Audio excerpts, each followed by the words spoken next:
Well, good morning, Bayshore. I'm so glad to see you and so glad you're part of today's service. And hey, let me just say, as I say every time I speak, we really miss you guys. Looking forward to see you, and I hope you're hanging in there. My little grandson, Nixon, is living with us right now, and Nixon's really into hanging on things. You know, he'll want me to put him on a limb of a tree, and he just wants to see how long he can hang there. Other day, we were in the garage, and we were in there, and he wanted to hang on the refrigerator door, so he just hung on there, and as long as he could. So I hope you're hanging in there. You're like Nixon. You're hanging on, and you're going to be okay. God's going to take care of you. So we're glad you're with us today, and hope you've had a marvelous week. And last week was Memorial Day weekend. Hope you had a great time. A little different Memorial Day weekend, but hope that you had a really good time. So today we're continuing our series called I Need a Miracle, and we're part 6, and we're talking about the 6th miracle or sign that Jesus did to prove or to indicate that He was the Son of God. That's the whole reason that John wrote the book of John.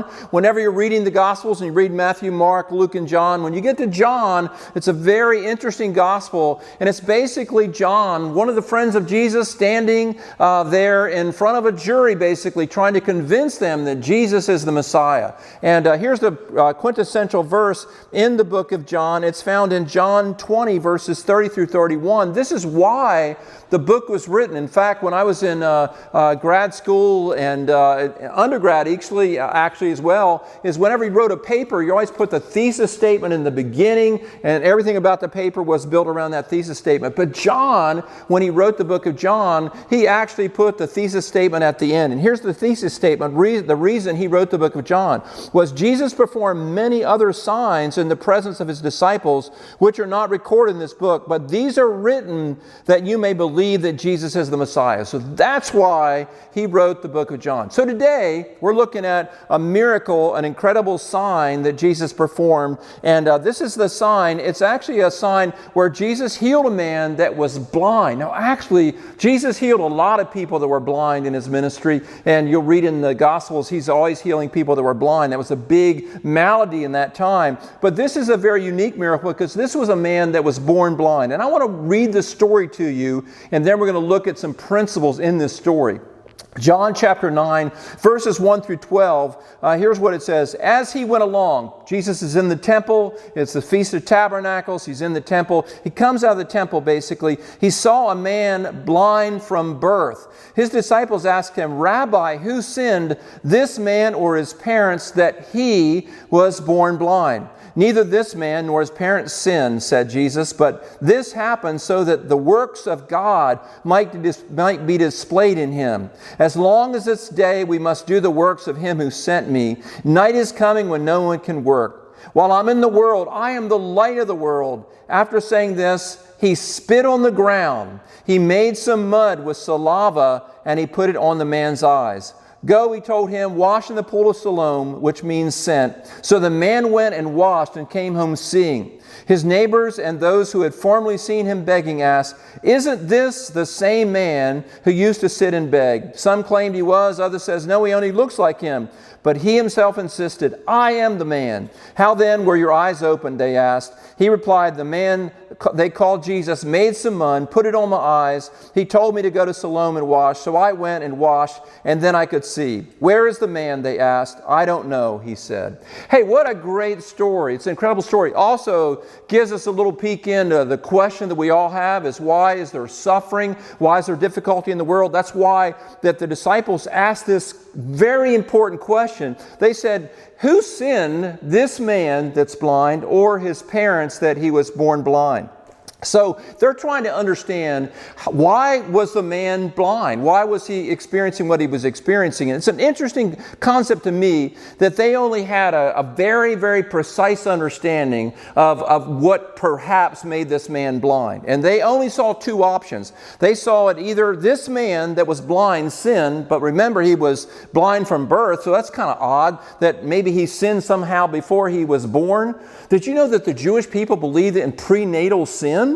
that you could actually sin in the womb. They took the scripture in the book of Genesis where it says that sin is crouching at the door, and they kind of looked at door as a metaphor for the womb. So they believed that you could actually sin in the womb. And it was kind of a crazy idea, but they thought that if a mother, while she was pregnant, went to a pagan temple and she worshiped a pagan god or goddess, then that child inside of her was complicit in that experience and was involved with sin. So that was one of the ideas. So that Jesus and his disciples they encounter this guy, and the disciples ask Jesus this important question: who sinned, this man or his parents, that he's born blind? So they're trying to figure out, why has this bad thing happened? Why has this bad thing happened? Now here's an important thing for you to remember. In that world, in the Jewish world, and the way that they thought about things, what they believed was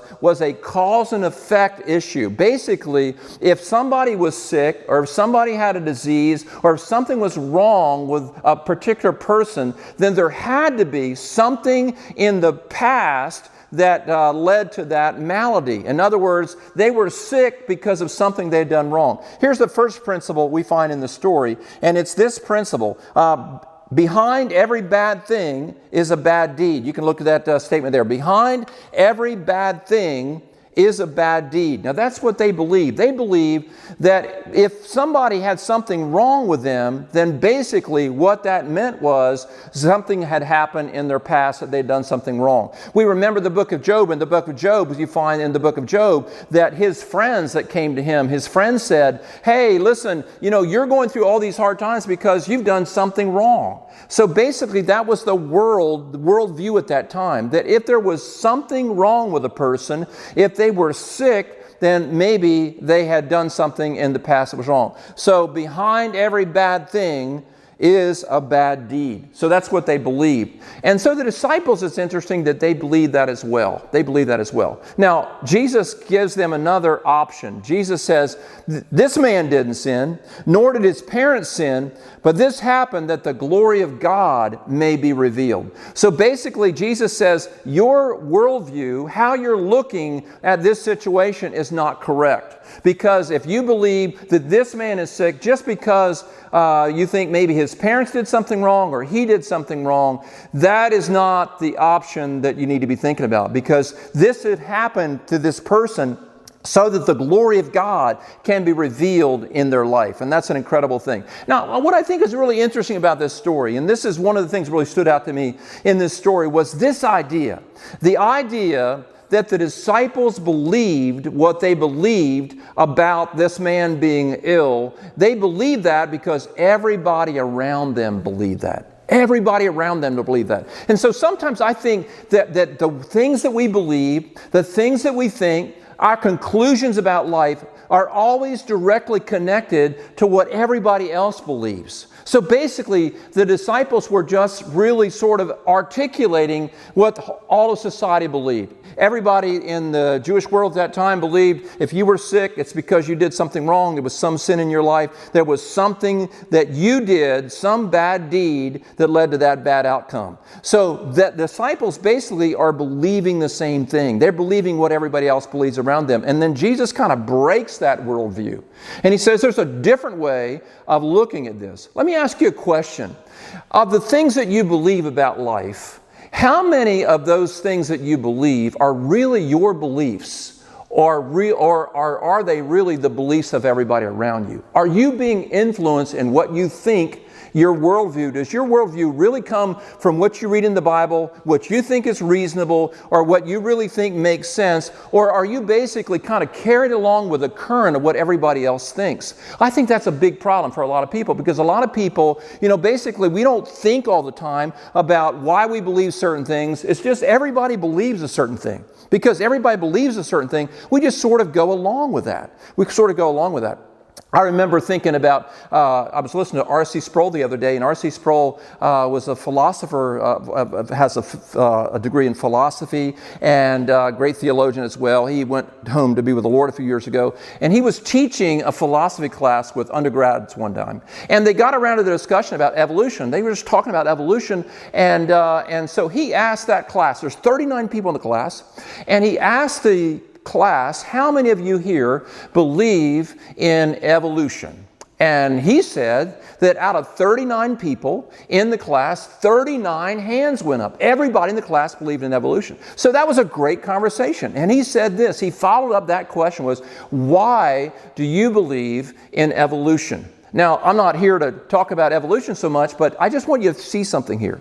He said that in that class, of the 39 people that said they raised their hand and believed in evolution, not one of them could articulate why they believed in evolution. Not one of them could articulate that. And it finally came about that this was what they really came up with, was they believed in evolution because they had always sort of heard that, always been taught that. And so basically, they're like these disciples. They're just sort of carried along with to the tide of what everybody thinks. And they're not thinking, they're not processing, they're just believing what everybody else believes around them. So I want to ask you the question today. How many of the things that you believe about life that you believe basically because everybody around you believes that? I remember when I was in the University of Delaware and I was taking a biology class and just really challenging class, and I'm sitting on the front row and I'm trying to learn as much as I can. And we finally get to that section that we talk about evolution. And man, I was so pumped because I want to really understand this, And so I'm reading and all that. And the professor's going through the lecture and nobody raised their hand. And I thought to myself, this is a very important conversation because we really need to get this down because this is such an important thing that people believe it. Nobody asked a question. They just sort of went through. So I raised my hand just gently and I said, hey, I just want to understand some of this. And the professor had been saying that mutations are basically what cause life to evolve and move forward. And so I asked the simple question. I says, I've been thinking about this and I understand that mutations are generally negative. You have a mutation in your body, that's really not a good thing. That means you're going to get a tumor, something's going wrong with you. And so generally speaking, mutations are not a good thing. They don't progress life, they really decrease life. And so the professor said this. He said, that's really true. Usually mutations aren't a good thing. But he said, when you think about evolution, think about billions and billions of years, and every once in a while, you'll get a weird mutation that has a positive effect. So I'm sitting there, I'm writing, and I thought, I'm not sure I want to write that down or not.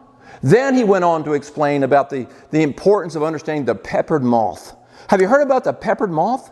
The peppered moth is one of the ideas of natural selection, where the peppered moth basically was this thing in England in the 1700s or so. And here's a picture of the peppered moth. And these peppered moths would be all around England, and they would be on the trees. And I think we have a picture of one of these peppered moths on the tree, and it blends in.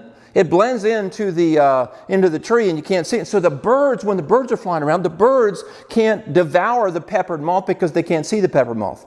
But during the Industrial Revolution, when there was a lot of industrial plants that were beginning to develop, and all the smoke and the plumes of smoke coming out of those smokestacks there, and they would color the trees. And now when the trees became dark, this peppered moth would stand out, and so the birds were able to get it and devour the peppered moth. And so you see where it would. And so there are also black peppered moths. So the black peppered moths were able to survive. They got on the barks because now the trees were darker and the birds couldn't see the dark peppered moths, and so therefore they survived. And so the professor says, therefore we have indication of natural selection. I thought that really makes sense to me. I think that makes sense that if you're a peppered moth during the Industrial Revolution, you want to be a black peppered moth. You know what I mean? You don't want to be a white peppered moth. You want to be a black peppered moth because you got more indication there. And so what I thought about,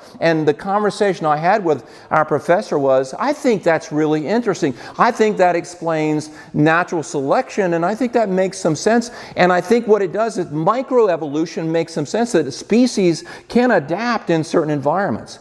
But it never explains macroevolution. The peppered moth never became a chihuahua. Here's a picture of a chihuahua here and a peppered moth. See, this is macroevolution. Macroevolution is when one form of species becomes entirely something different, and we have no record of that happening. So I was very kind, but what I want you to see is instead of just being carried along with what everybody is saying and everybody thinking, I want to engage my mind. I want to think about what really makes sense. So I want to encourage you today, are you believing what you believe because everybody around you believes it, or have you really thought it through, and have you really thought about what you really believe and why you believe what you believe? That's an important thing. And I was thinking about just evolution here just for a moment, and I think it's so interesting. It's a study that I'm very interested in. I'm interested in the things that are happening, regarding the origins of our species and all that stuff. And I found a couple interesting quotes. There's really smart people that haven't just been carried along with what everybody else thinks, but there's really smart people that have decided, hey, listen, here's what everybody else thinks, but let's think about it ourselves. So the question we find in this story is, the disciples believed. They believed what they believed because everybody around them believed that, and it's because everybody around them believed that, that's what they believed. Now here's what some interesting people said. Michael Denton, who's a molecular biologist, he said this about evolution. He said the evolutionary theory is still, as it was in Darwin's time, a highly speculative hypothesis entirely without direct factual support, and very far from that self-evident axiom some of its more aggressive advocates would have us believe. And then this guy, here's a really interesting guy named Stephen Jay Gould, who was a scientist, a teacher at Harvard University. He's written a lot of interesting books, and here's what he said. All paleontologists know that the fossil record contains precious little in the way of intermediate forms. Transitions between major groups are characteristically abrupt. Gradualists usually extract themselves from this dilemma by invoking the extreme imperfection of the fossil record. Now, what does that mean? What that means is he says there's no real transition forms that we have in evidence. There's no transition forms and all of that. And he says basically when we get stumped, we just say the fossil record isn't complete. So basically, here's what I would like to say. I would like to say this. There's nothing wrong. A lot of my good friends and brothers in Christ and people that love Jesus believe in theistic evolution, that God was sort of guiding that process. And obviously, I don't think that's any threat to their salvation or anything like that. And there's people that believe that. But generally speaking, what culture believes is natural evolution, basically that says that there is no guiding hand, that just like my professor said, if, billions and billions of years, every once in a while, there's going to be a mutation that has a good effect. And so that's unguided. So I want to ask you to think about stuff like that. So here's the deal. The disciples believed what they believed. They bought into what they believed because everybody around them believed that. So my question to you today, my question for our students at Bayshore, my question for our parents at Bayshore, my question for our people that are going to college and university, my question for you today, do you believe what you believe because you believe it to be true, or because everybody else around you is telling you to believe that? So here's what I want you to know. When somebody asks you, you say, here's what I believe about human sexuality, here's what I believe about evolution, here's what I believe about this. If somebody asks you what you believe and you say, here's what I believe, and then they follow up and ask you the question, why do you believe that? If you can't articulate why you believe what you believe, then you're believing what you believe because other people around you believe that. It's only when you can articulate why you believe something that you've really owned your own belief system and what you believe. So those disciples, I love Jesus, how he kind of like, he probed them and, hey, you know, it's either the man sinned or the parent sinned. That's the only options that we have. That's what everybody believes. That's what we believe. And then Jesus punctured that idea and he pulled them into a situation where he calls them to think outside of the box. And here's what I want you to understand. Regardless of how many people believe something, if it's not true, it's not true. So just say there's a green wall in front of me. There's a green wall in front of me. And you got this green wall. And one person stands there and he looks at the green wall. And he looks at the green wall and he says, that wall is red. That wall is red. So, well, the wall really isn't red, but this one guy says it's red. But just say we get 10 people, and 10 people come into the room, and they look at the same green wall, and the 10 people say, the wall is red. Well, just say, hey, this room's getting bigger all the time. Just say we get 100 people in there, and they look at the green wall, and 100 people say, that wall is red. Now, I'm not going to go on forever, but just say we get 1,000 people in that room. 1,000 people in that room. And they look at that green wall and they say, that wall is red. Listen, numbers do not change something from being false to make it true. Numbers do not change something from being false to make it true. So we got to understand that sometimes we just think the way we think because there's a great tide kind of pulling us in a certain direction. The other day I was coming home from Rehoboth and I wanted to stop at my bank. And so when I was coming through Millsboro, I had a deposit to make and said, oh wow, it's about 9:15, perfect. I'm going to be able to go through the drive-through because I don't think you can go in the bank because of COVID-19. So it's just perfect time. I was coming through the bank at 9:15 and I looked over to where the bank was. I had to kind of come out of one road and switch around to the other road there to get there. And I saw two cars in one lane, you know, the little bank teller, outside bank teller lane. There was two cars in one lane, two cars in the other lane. I said, just a few people there. So I pulled in there, and when I pulled in there, I got behind this blue pickup truck that's right there, getting ready to, you know, interact with the teller. And I looked in the truck and there was nobody in the truck. I thought, oh my goodness, you know, would the rapture take place? I missed the rapture. What's going on? There was nobody in the truck. And I looked, the guy that was in the truck was over talking to another guy in the other lane. They're just yakking it up, just talking.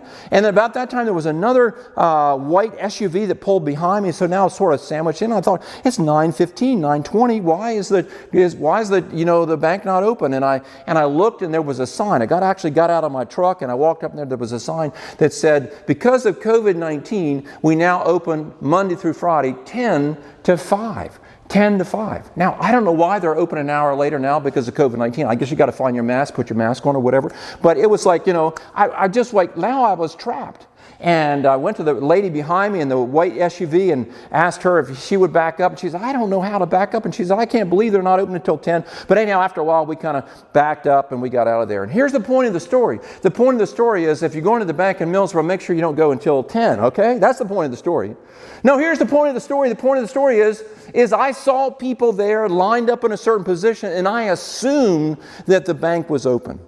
And so sometimes when we see a lot of people believing in something, we assume that they're right.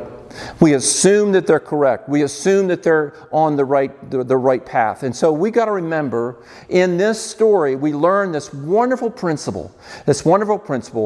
Just because a lot of people believe something doesn't mean that it's necessarily the right belief.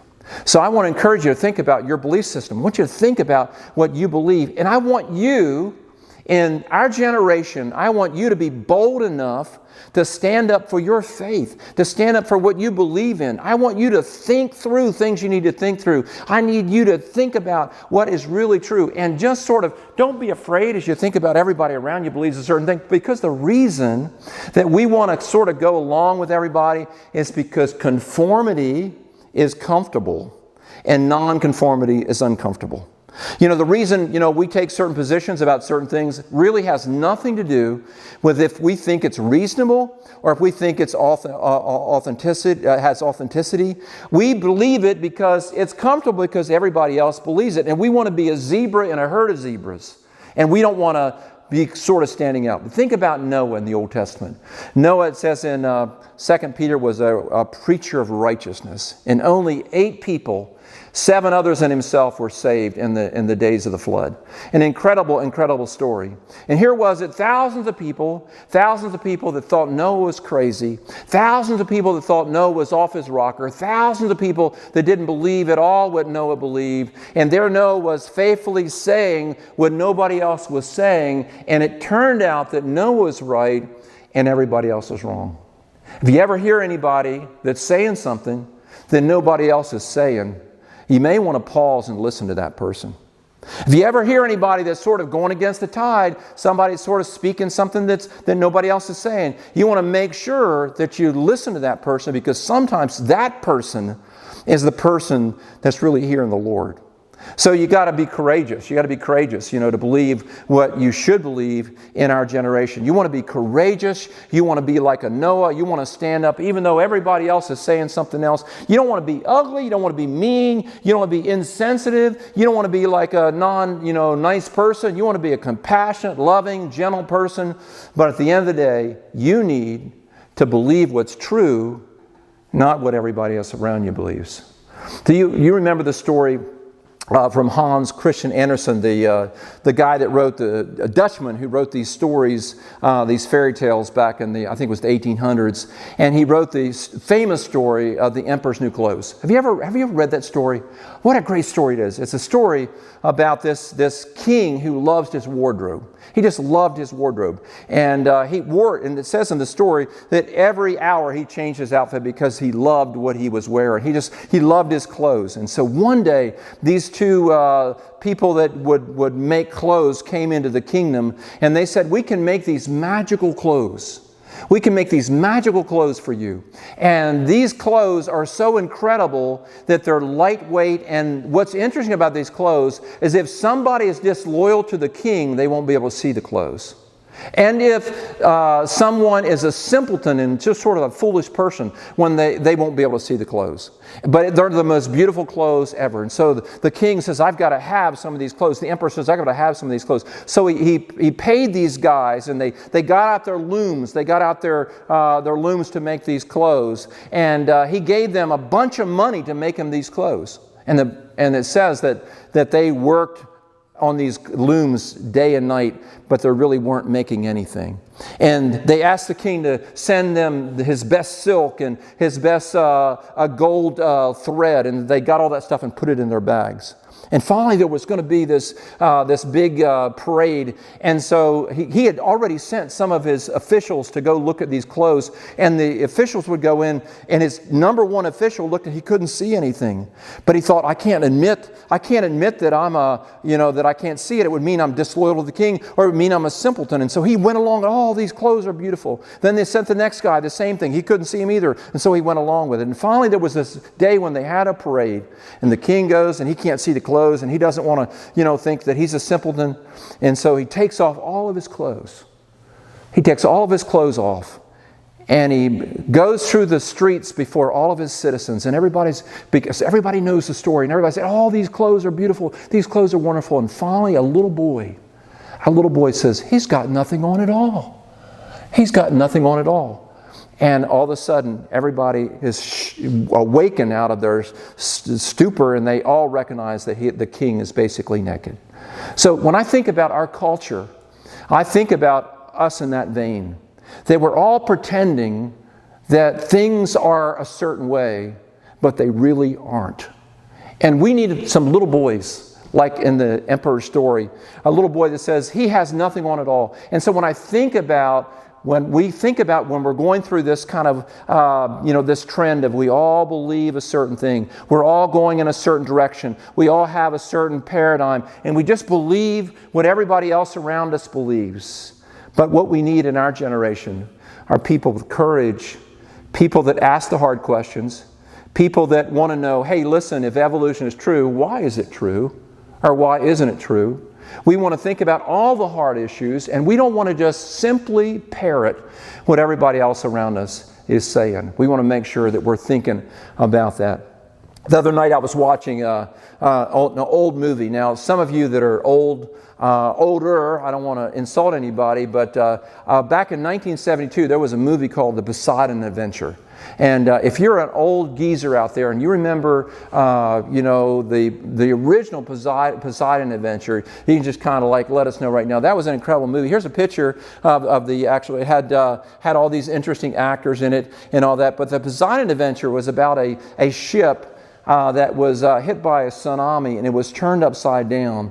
And Gene Hackman plays this kind of cynical preacher, and he's leading everybody. And everybody doesn't know what to do. The majority of the people are heading toward the bow of the ship. And Gene Hackman sees the way out is to go up and go toward the stern of the ship where the engine room is. But everybody else, there's two schools of thought. One school of thought is that, hey, we're just going to stay here and wait for help. And the other school of thought is the way to get out is to go toward the bow of the ship. And so there's one scene in the movie where Gene Hackman is leading his 6 people with him, and they're going against the grain. Everybody else is led by this physician, and they're all headed toward the bow of the boat. And Gene Hackman said, "You're going the wrong way. You're going the wrong way." The majority of the people were headed toward the bow of the ship. But Gene Hackman believed that the way out was to go to the stern, and in the stern you could get into the engine room, and where the engine room was, the metal was very thin there, and there would be a way that they could cut themselves out or could be cut out. And so Gene Hackman successfully leads this group, and they get all the way to the stern, and they're the only ones that are rescued. What's interesting about the story is they were the only ones headed in that direction. Everybody else was headed in the wrong direction. And in culture, many times, everybody seems to be headed in a certain direction. We think that must be the safe way. But the real way is to go in the opposite way sometimes. Let me ask you this question. This is the question I want to ask myself. This is the question I want to ask the millennials of our church. This is the question I want to ask my kids and my grandkids. I want to make sure that you are willing to walk in the opposite direction if that is not where you should be walking. You want to walk in the direction, sometimes it goes against everybody else's thinking, and you want to be willing to do that, because people that are going to change this world are not people that are going to sort of go along with where everybody else is headed. They're not going to think like everybody else. They're going to think uniquely, and they're going to step out and go in a different direction. So what an incredible, incredible story there. Something we need to remember. So make sure that you do your own homework, you do your own investigation, that you think about what's important. Here's a great scripture that I love, and this is why I love the gospel. And Luke, the Gospel of Luke, the Bible says that Luke was someone that just investigated. Luke chapter 1, verses 1 through 4. Here's why I believe the gospel. Here's why I believe that Jesus is true. Here's why I believe that the Bible, the New Testament, is true. It's not just made up of people that, hey, let's just kind of go along with what everybody thinks. They were swimming against the tide. The early church was swimming against the culture. They were swimming against what everybody else believed. And here, this one guy by the name of Luke, who was a friend of Paul, he wrote the book of Luke, and here's what he says. And I want you to listen to the words of Luke chapter 1, verses 1 through 4.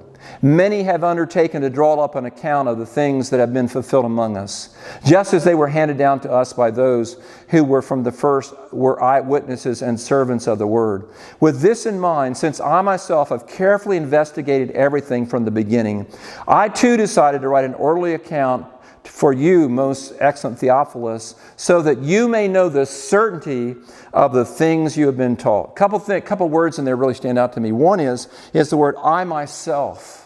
I myself have carefully investigated. Have you carefully investigated what you believe? Have you carefully investigated why you believe certain things that everybody's telling you to believe? Have you carefully investigated that? Have you carefully investigated the Scriptures? Have you looked at the Scriptures to see what they say? And then Luke says that you may have certainty. You may know. You've done the investigation. Luke says, I've done the investigation. I know that the story of Jesus is true. In fact, I think what happened when Luke wrote this, I think if we think about when Luke maybe wrote the gospel, he was a friend of Paul. Paul was in jail at Caesarea for 2 years, and perhaps Luke took that time to get his book together, and he went and he interviewed Mary, the mother of Jesus. He went and he interviewed some of the disciples that were in that area. He interviewed some of the people that had miracles, and he did all these interviewing. He did these witnesses, and he put together the gospel that we call Luke, an incredible story there. So make sure that you investigate, that you think about what you believe. When I think about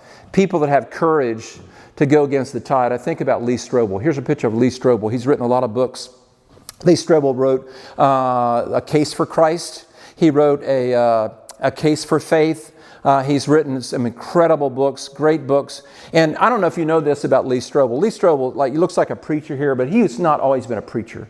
Lee Strobel used to be the legal journalist for the Chicago Tribune newspaper.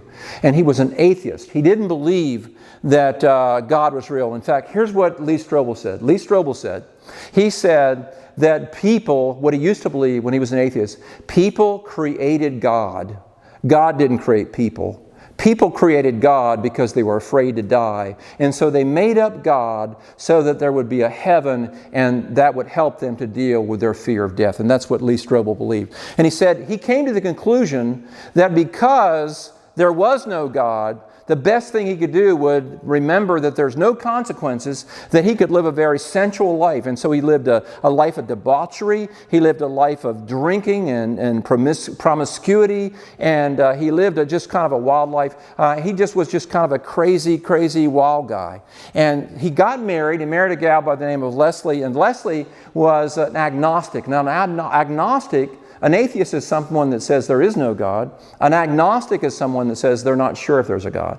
And so Leslie was a very educated gal and all that. And so they were married, and they had a little girl. And they had this little girl that was their first child. And Lee was, working hard. He was getting all these awards for the paper that he worked in. He was a very, very good journalist, and he was doing an incredible job. But on the weekends, he would just get drunk, and he would come home with rage and anger. And he talked about in his story coming home one night that he was just filled with rage, and he and Leslie had an argument, and he kicked a hole in the living room wall.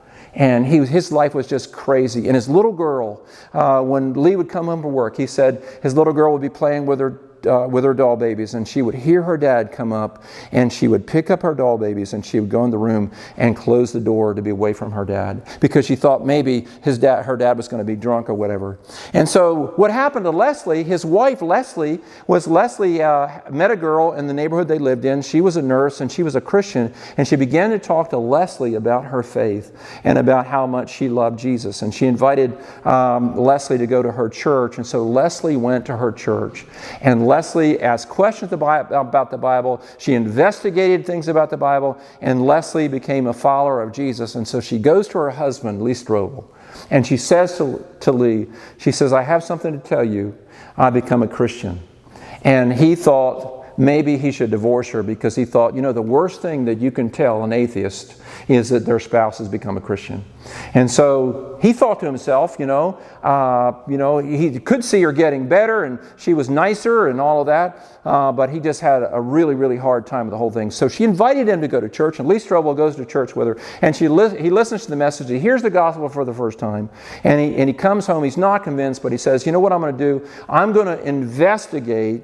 I'm going to look into this, and I'm going to prove to my wife Leslie that Jesus is not real and Jesus is not true, and this whole thing is a hoax. And so he thought he could do it in a weekend, but it took a little longer than that. So basically what he did is he took the next 2 years, and he looked at all the evidence. He looked at the evidence about the resurrection. He looked at all these things. He realized that this wasn't legend that had grown over time, that all the evidence pointed to the fact that Jesus had been raised from the dead. And he finally came to the point where he recognized that this story was true. He did his research. Everybody in his intellectual world told him, this is what we're supposed to believe. But Lee Strobel broke out of that mold. He broke out of that mold and began to think differently. And so 2 years later, on a Sunday afternoon, in his living room, Lee Strobel put his faith in Jesus. He put his faith in Jesus. He investigated. He didn't simply believe what everybody else believed, but he moved in the direction that the evidence took him. And I want to encourage you today to make sure that you think about this. You think about this. A whole lot in this story that we didn't cover. But the thing that really stands out to me in this story is the idea that the disciples simply believed what everybody else believed. And Jesus pointed them to believe at a higher level.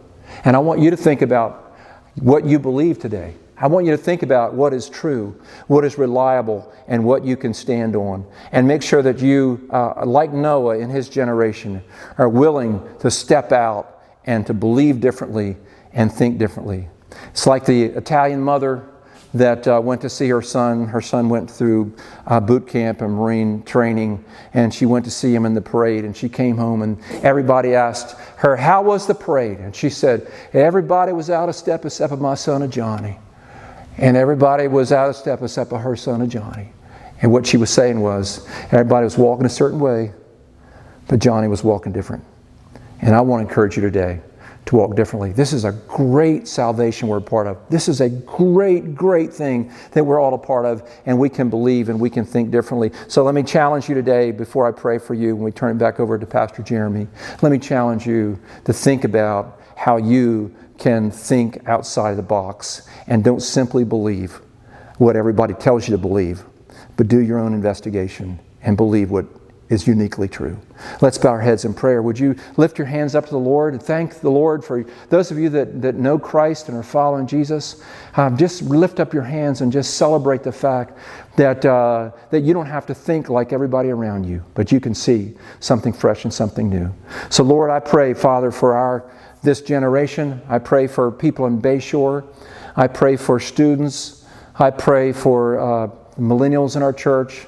I pray for people from every walk and stripe in our church, that you'll give us courage to live and think outside of what our society thinks. And we pray that you'll help us to change the world, not simply by thinking like the world, but thinking differently than the world.